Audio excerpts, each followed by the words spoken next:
I'll destroy everything they fought for. Teonna Hollander with Screen Rant.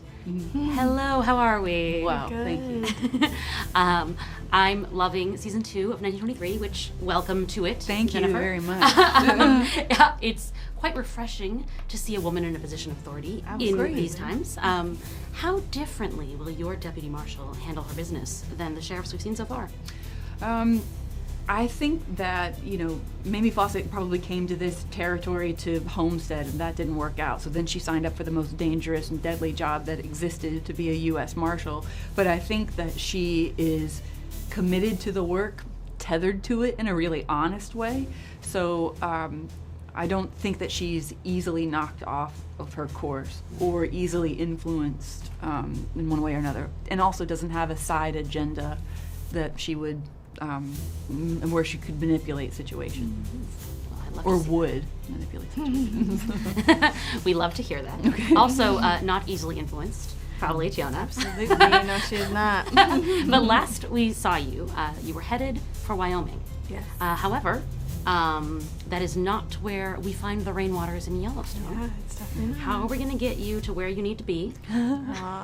You got a compass? No, I don't know. It's so true. How are we? I think we're just going to have to wait and see. And, wait a little bit longer. Maybe the middle of the season. Maybe the end of the season. We don't know. But she will get to where she needs to be. Yes. That's what we love to see. See, everything's what we love to see in our future. Exactly. Speaking of, in the trailer, we do see your storyline dovetails with Spencer's journey home. What can you say about your scenes and interactions with Brandon? Not much. I was just thinking you have the hardest job because we have to dodge questions all day.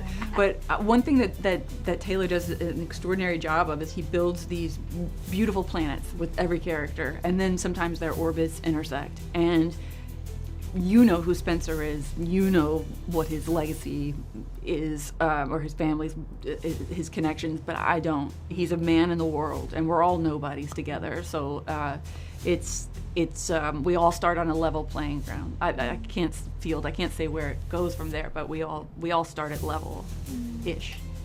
Teonna was all alone in the world in the first season. Starting off season 2, she has kind of a pack with her. She has, people that she can rely on. Absolutely. What can you say about that dynamic and how it changes her? I mean, I think this is the first time she's seen her dad in 5 or 6 years, so when she was in the assimilation schools, she was kind of stripped of everything from her. She was stripped of her culture. She was stripped of her ancestral food, which directly informs her to who she is as an apostolic gay woman. She was stripped of her language, which again directly informs her of what it means to be an apostolic gay woman. So to now be with her father, who is her main protector in this lifetime, and to relearn and remember who she is at her core is imperative, and while also navigating what it is to be a 16-year-old girl, who is still very much so deserving of the little awkwardness and a little bit of love and all the mushy-gushy things. I think it's a very sweet entrance and to see Teonna in this light. Wonderful. Thank you both so Thank much. you. Thank Appreciate it. you. Can't wait for the rest of the season. The things I've had to do for this ranch takes